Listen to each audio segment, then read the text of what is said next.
Hi and welcome back to Brithawk's 3DP.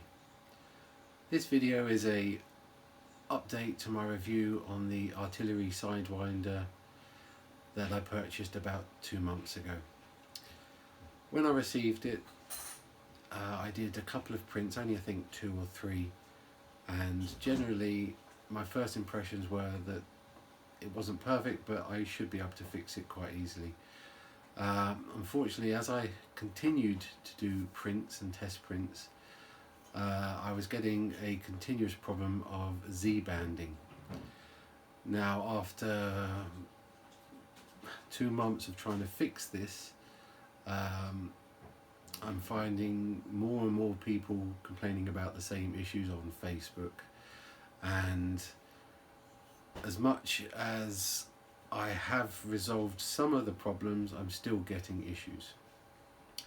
Now, as I stated before, I purchased this myself, but I purchased it through Artillery directly, and as much as I would love to just send it back and wash my hands of it, I don't think that's really going to be possible. As I say, I have improved some of the issues, but the amount of work I've had to put into this printer to try and get a half decent print from it has been astounding, really. Not what you would expect when you receive a printer that should be almost plug and play. My first attempts to fix the issues I was having, after reading many comments on Facebook, I started by changing the hot end to a original E3D Volcano, changing the throat to the original E3D throat. There was comments saying that this could improve the issues that I was finding. I did this. It was reasonably straightforward, a swap over, and I can't say it really made any improvement at all.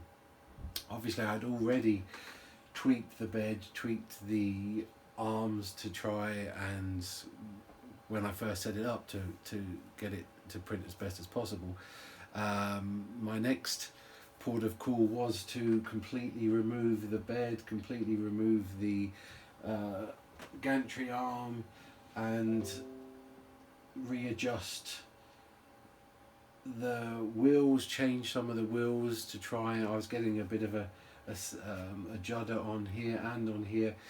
I did them all again and got them as best as I could. I thought they were okay, but I was still getting the issues with the Z-banding. I have not gone as far as to open the box or change the firmware at the moment, and I'm avoiding that, but I think that will be one of my next things I will try. Also, I have removed all of the gear from this side, reset up the connectors here to try and get them as perfect as possible. Again, I have made improvements, but I still think there's a way to go.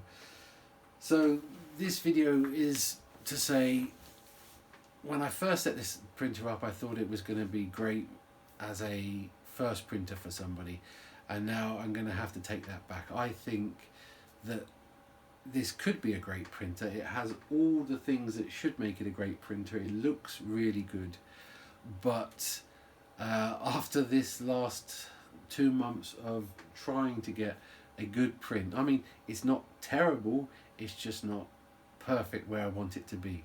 That I think you would have to have a little bit of knowledge of printers to continue to play with it to try and get it perfect, which is what I'm going to have to continue to do.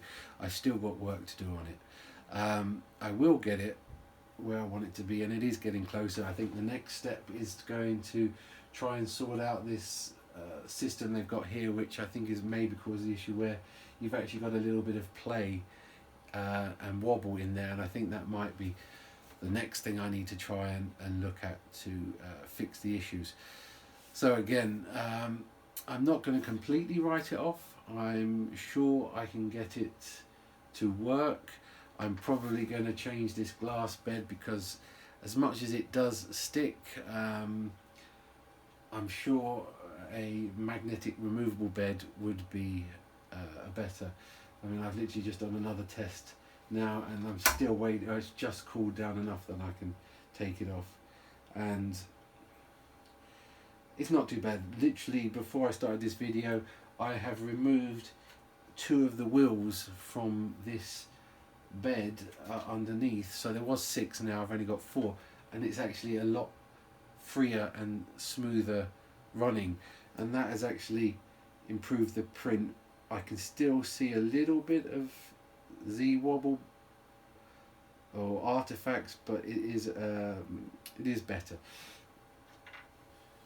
So again, I'm not going to write it off, but there is a lot of work to get it nice. Now, I know some people are getting it out of the box and it is printing perfectly, and I know there's some beautiful prints coming off this machine, so it can do it. I just need to continue to tweak it till I get it right. I've tried different softwares from Cura to Prusa Slicer, and I've actually sticking with Cura at the moment because it seems to be the easiest for me to work with because I know it, and I can get, as I say, a reasonable print. But so this is just a little warning.